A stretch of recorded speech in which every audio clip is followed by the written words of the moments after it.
Okay, so I've heard the soundbite. The critics say that polygamy wasn't even necessary because it actually didn't increase the birth rate. But you're saying it actually did increase the birth rate? You can statistically prove it? Yes, and Stephen has the numbers to prove it. Stephen Craney. Hit that. Start out with that, bro. This is Stephen Craney right now? Yeah, he's on the Zoom, dude. Oh, you're half the age that I thought you were. You thought it was my Grindr profile? What's going on? No. No, look, he's like young. He's like a young buck. Yeah. Yeah, Stephen Craney's Yeah, usually statisticians are like boring and wear tweed jackets with those like elbow patches. And they're like in their 40s, like old people. Yeah. So I'm almost there. But. So, dog, hit me. It's like really fast before we get started on our other stuff. What? Yeah. So statistically it helped or what? Yeah, because you hear that all the time, right? Is that, well, polygamy didn't, because everybody talks about how like the reason why we did polygamy is such a secret, right? When it says it explicitly in the D&C in the Book of Mormon, right, to raise up seed. Yeah. But then people point out the fact that, well, if you're a polygamous wife, you actually do have, and this is true, you actually do have fewer kids than a monogamous wife or a higher order polygamous wife, right? So like the first wife. But if you're a second or third wife, you tend to have fewer kids, right? And then they extrapolate from that to say, therefore, polygamy doesn't actually increase the overall fertility rates, how many babies your society is having. But what they don't, the part of that equation that they don't take into account is that it increases the marital rate. Okay, so especially in the 19th century, you really are only, you're only at risk of getting pregnant more or less if you're in a marital state or about to get married, kind of a thing, right? So it increases the marriage rate. So there are hardly any unmarried women. So Catherine Danes did a study in Manti where I think in like I don't know if I'm going to get this right. In the decades and decades that she looked at, there was one woman in Manti who died single. Ouch. Right. Whoa. Can you imagine being that woman? Oh my gosh. You're the spinster. You're the single. Ouch. Okay. Yeah, well, so it increased the marriage rate, but what about the baby rate? Did it fulfill the campaign promise of raising up seed? Right. So, I mean, it's hard to know exactly in that case because you'd have to separate out and have one group that did not practice polygamy and one group that did. But when you do look at societies that practice polygamy and societies that don't practice polygamy, those that practice polygamy do, in fact, have more babies. So are you saying we need to bring it back? If I hear you correctly. Wait, we haven't yet? Yeah. Andrew. You just lost a social credit score. Okay, so, well, true or not true then? So is the anti-Mormon soundbite true then? That it didn't actually increase the birth rate? Or are you just deferring to macro statistics of societies on a large scale and hoping that carries over to the 1800s Utah? Right. So, theoretically, so the theory is there, like it should theoretically increase fertility rates. The empirics are there because polygyny in a society is correlated with fertility. So, ipso facto, it makes sense. It makes more sense than it doesn't make sense. And so that soundbite. And what's ipso facto again? So, and therefore, with all the things I just said. It's a new dietary supplement. Okay. Try ipso facto. Thero foro. Wow.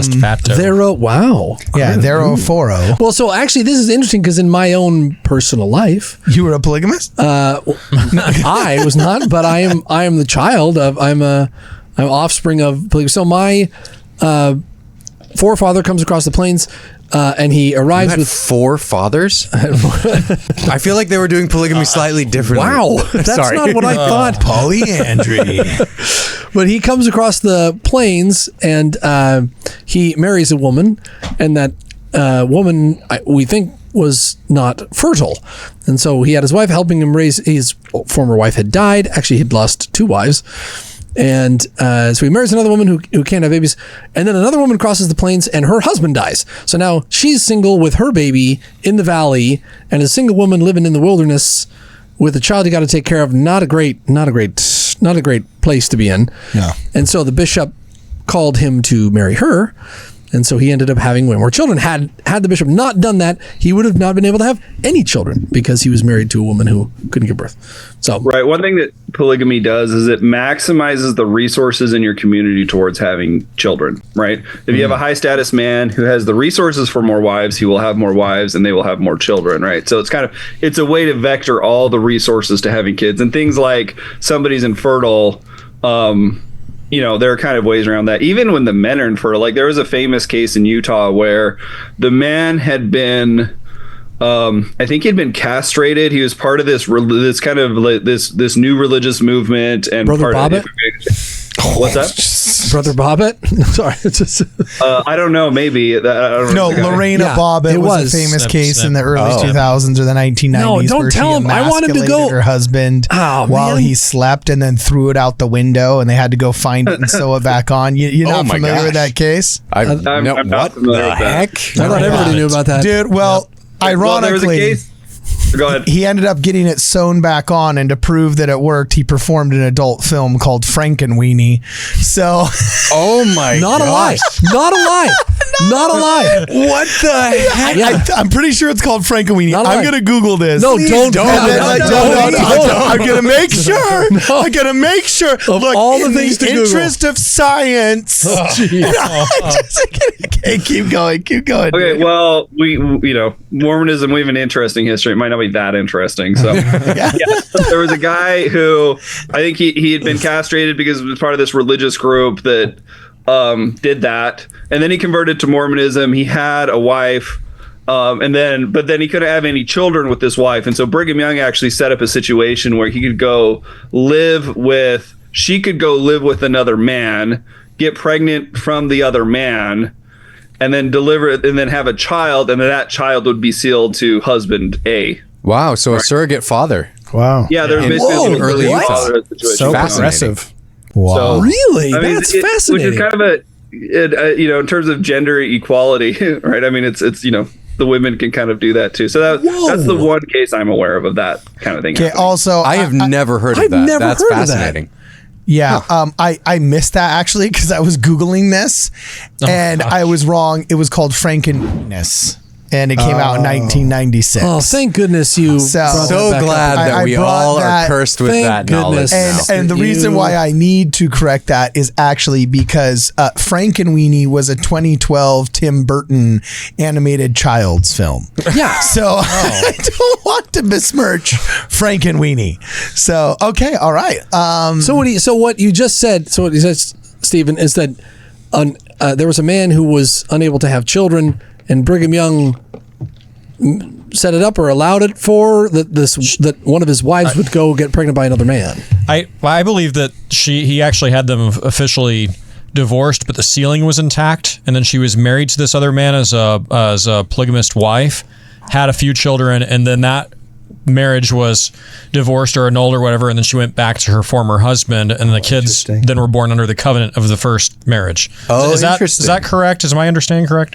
It sounds familiar. I'm actually Googling it because I don't want to say something. I believe it was in a Michael Quinn book, if I'm not. So I can't chapter and verse. Crane's like, I'm a statistician, man. I don't care why they do stuff. I just know they do. He's like, I'm a data man. The interesting point of these plural wives having less children individually, but more in a culture overall, is also actually pretty pro-woman when you think about it. I mean, these women, instead of being the only wife and having 8 children, would be a second or third wife and maybe have 3 or 4 or 5 children, which is much less of a burden, right? So the overall population goes up, but for an individual woman, that was less taxing on less her. stressful. It's fascinating. More help. Yeah. And Stephen, just so I can make sure that I'm understanding what you're saying we can't find the direct answer to did they have more because we can't compare against any. There's nothing to compare it There's to, no right? control. Technically, you'd have to have an experimental setup, right? Where we randomly assign people to go live in a place where there isn't polygamy, and we randomly assign people to go live in a place where there is polygamy. Jonah right? wants to be in the polygamy team, he said. Whoa. I just heard him. Dude, he's breeding faster than any polygamist ever could dream, dog. Wait. Yeah, he got 7 kids already, dog. My wife says we can do polygamy, but she gets to choose the second wife. She's like, yeah, that's fine as long as I get to choose. Oh my gosh. It's a joke. So my wife has made a similar statement. Yeah, it's a joke. Really? But yeah, so Stephen, effectively, the only reason that we're not just straight up saying, oh yeah, it clearly raised the birth rate is because we don't have a comparison control. Right. There is as much evidence as you could hope for that it does raise the birth rate. Cool. Yeah. Okay, cool. Awesome. Because, yeah, I hear all the time people will say things that like, no, it didn't. And I'm like, okay, yeah, but how do you prove that? Now, I've heard that a lot, too. Mm-hmm. They say, oh, no, it didn't. It couldn't have been for offspring because it didn't increase the birth rate. I've heard that so many times. Yeah.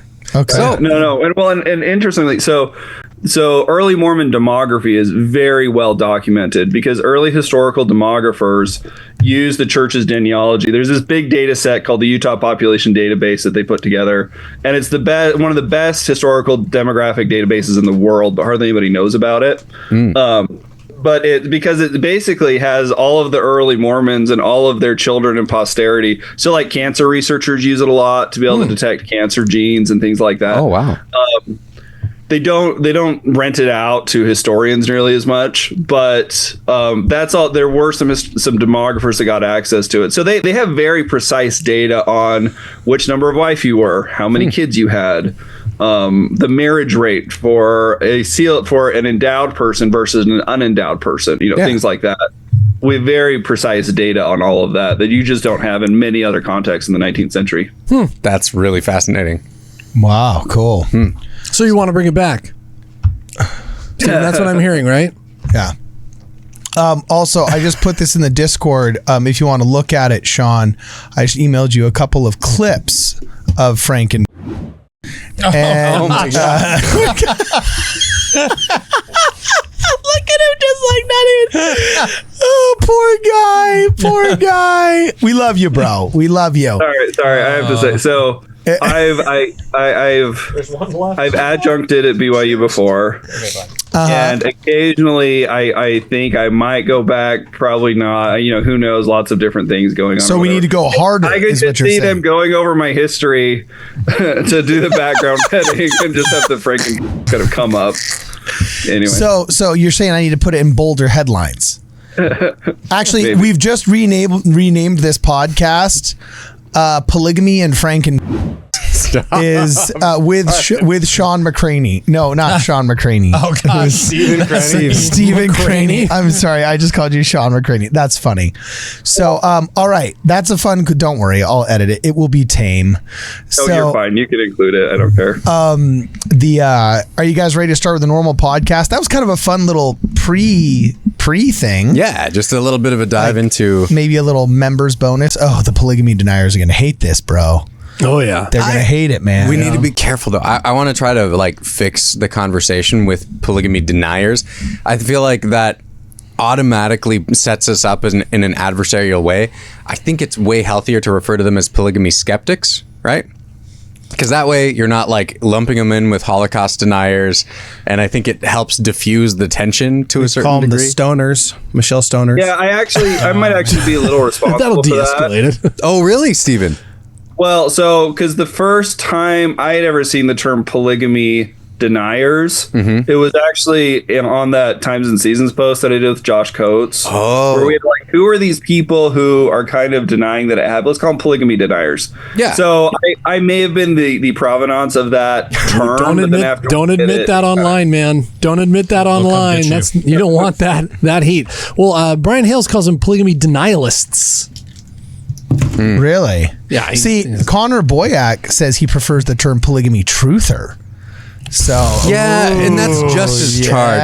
That's why I think polygamy skeptic Yeah, okay, Connor. feels way more neutral to So- me. so, It's wait. they're skeptical of it, but it doesn't label them as conspiracy theorists or as people who are saying that this is the real truth. just right? pseudo historians. So no, just kidding. So the the polygamy truthers, though, there's only one thing they're lacking in their marketing, all right? Because they got great videos. Homeboy that used to be an actor in the Book of Mormon movies, what's his name? Jacob of Moriancum? Yeah, the guy that played... Jeremy Hoop. Jeremy Hoop, Yeah. dude. His videos are fire. His thumbnails suck, but the videos are fire. I watched one of his videos, and it was like 90 minutes before he got to the point. Well, that's true. He does say, awful. if you knew your friend was accused of the most horrible crime, wouldn't you be angry? In this video, we're going to talk about that.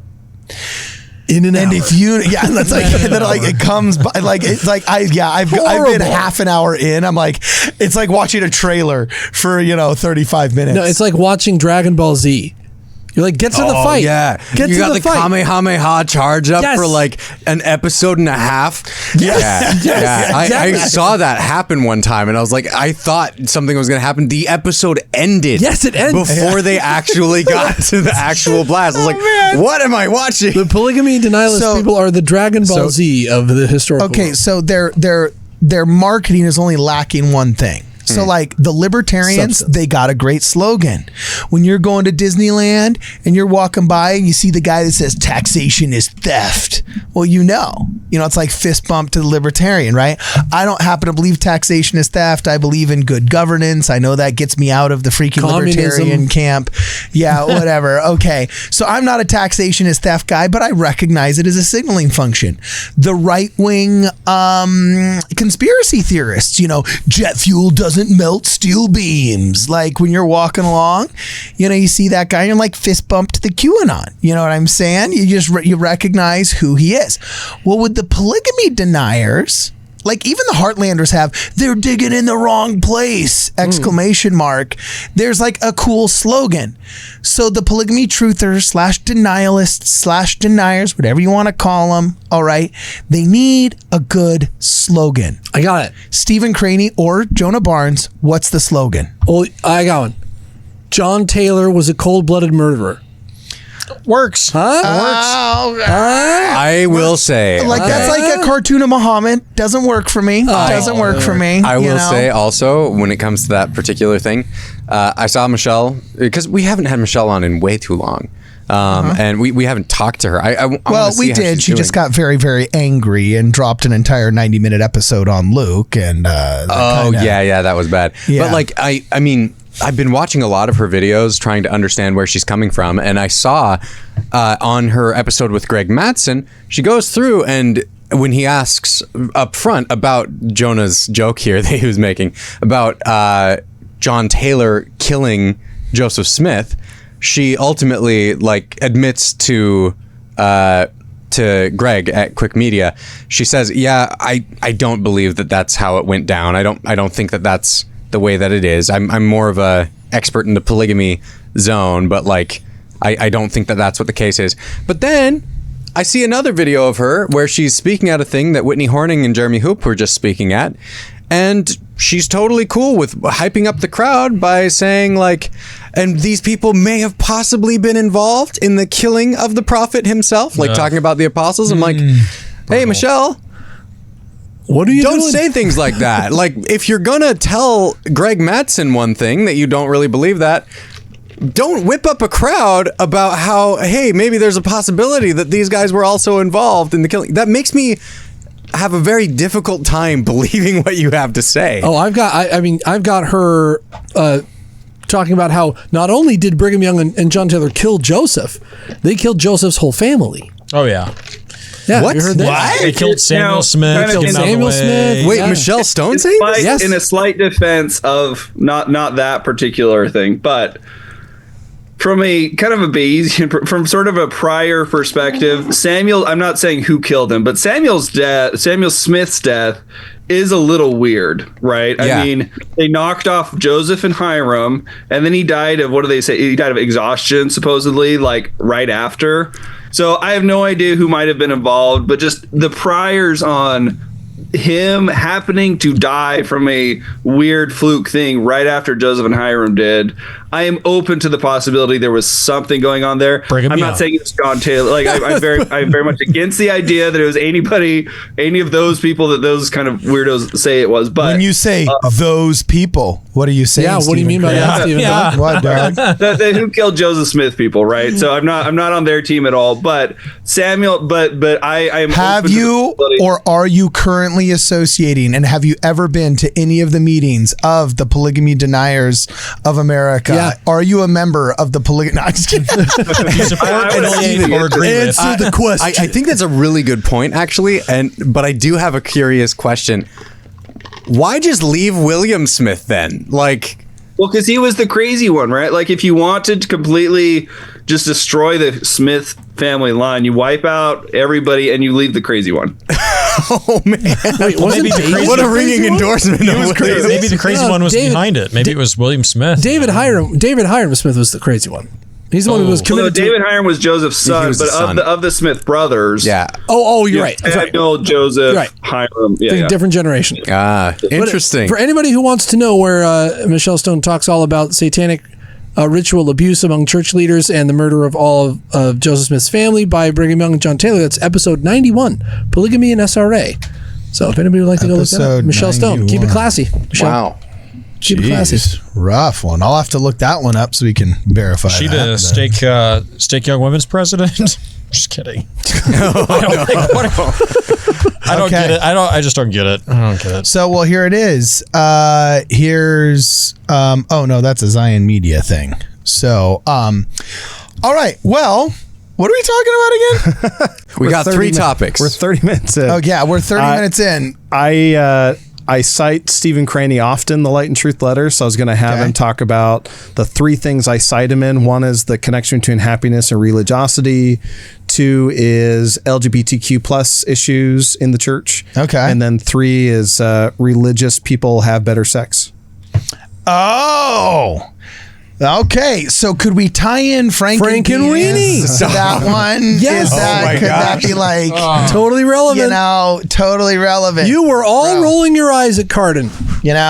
I still am. I am playing 4D chess, a god amongst insects, as Magneto would say. Okay. Oh my God. Please tell me y'all got that reference too, right? Magneto. Yeah, Magneto. Yeah, X-Men. In Clearly, X-Men. yes. X-Men. When the fireball guy shows his fireball, You mean Twitter he Man? goes, "Oh, you are a god among insects." Twitter yeah, Man, it was pretty good, dude.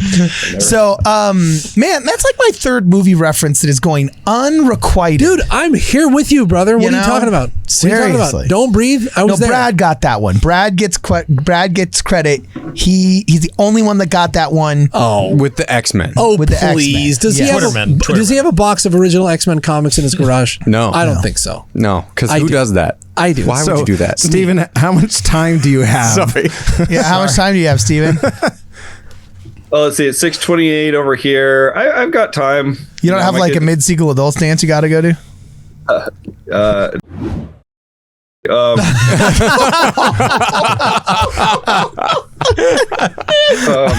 I think kids go to bed at 8:30 or so. So I've got a while. Okay. Oh, okay. So you're married? Yeah, I've got 8 kids. I was going to say 8 kids. yeah. Nice work. Was that just a statistician flex or what? Trying to break the stats. I just did to double down on me being married. Oh. If he had been a polygamist, Not that you can't have 8 kids and not be married, but yeah, if he had been polygamist, he'd still have 8 kids, but 2 wives. Yeah, for right. See, I just thought See, I you were got it. single I got because I just thought you were, an MSA because just you're a statistician. Oh, What's MSA? jeez, Cardin, No, brutal. I was just kidding. I said I thought you'd be single because you're a statistician. the actuaries have the lowest divorce rate of any occupation. Oh, Take that, Cardin. Oh, nice. Doofus. Actually, shut up for real. It's because They their do? marriage rates are so low. Savage. No, we're just kidding. So that's interesting, my man. That is super interesting. It's just like in Hollywood, do you know what genre of actor has the longest lasting relationships? You wouldn't think so. But comedians. Comedians. That's why I became a comedian. Yeah, dramatic actors are actually the worst The most dramatic and romantic on film have the most short-lived relationships. But comedians actually have the longest lasting relationships in Hollywood. The last time I saw whatever magazine did their analysis, I mean, who knows? That might have changed. That was in the early 2000s. They wrote the article. But comedians have the longest lasting relationships in Hollywood. So apparently actuaries have the lowest divorce rate and comedians have the longest success rate. So actuaries and comedians, rock on. So quit being so Rock on. dramatic, Brad. I'm trying to quit. Yeah. So we could talk about happiness and religiosity. Yeah, let's do it. So I'm going to stop recording on this one. That'll be fun. Like, I don't know. Maybe we'll release it as members only. Maybe we'll release it as...